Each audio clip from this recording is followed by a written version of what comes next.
my kids would have a Christian name. I would name my 3 boys after David's mighty men. You ever studied it? Man, that's the coolest story. It's just great.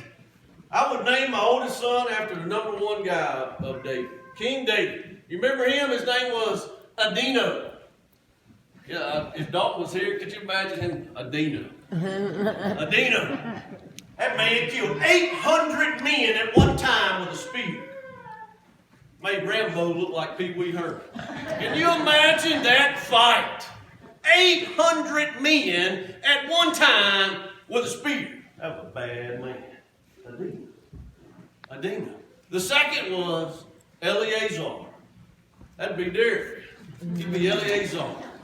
He fought so long and so hard against the Philistines that his hand would not let go of the sword when he got done. You know, for centuries, we have talked about that man because the sword represents what? Word of God. Yes. And it represents Ephesians 6. That a man of God ought to hold on to the Word of God so long and so hard that he can't let go of it in his life. And that's Eleazar. Well, that name sounds cool now, don't it?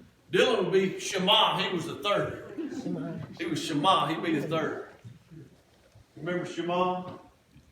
Man, he fought when nobody else would over a stupid bean field. Everybody else fled away. Everybody else run. But not Shema. He stood his ground against all of them. And he proved to us that what God can do when one man will take a stand. When one man will take a stand. Those were David's 3 mightiest, bravest of men. But you know, David had many of them. You know what made David put those men on top? Y'all remember that story? It wasn't that he killed 800 men at one time. Is that a feat? Can you imagine that? I would love, put that in a scene. 800 men at one time. That's just unbelievable. But it's true. God declares it. But you know what? Did you hear the story? David's kind of kicked back one night, sitting around the fire. And you know, the old saying, you don't really truly miss things until you can't have them. And David's reminiscing one night.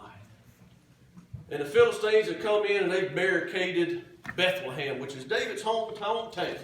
And David's reminiscing one night. He said, man, if I could just have a cool drink of water from the well of Bethlehem by the gate. It's like, man, that would just be the sweetest thing. That cool water there. And those 3 men heard it. And without orders, fought and broke through the enemy's line. Garrisons of the Philistines. Broke through, get a cup of water, break back through, and bring it to David. And David's just overwhelmed. It was a suicidal mission. Why did they do that? Because David was their king.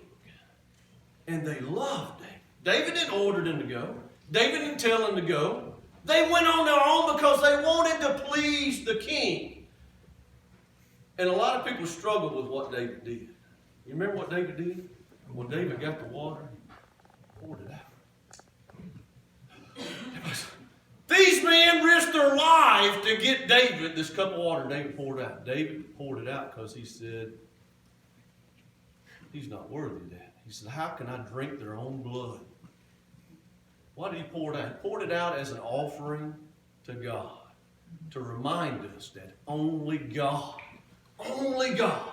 is worthy of us in this life. Only God is worthy of us of self-sacrifice. When I look back at those 3 men, you know what they remind me of? They remind me of people who will go above and beyond what is asked. They go above and beyond to simply please the king.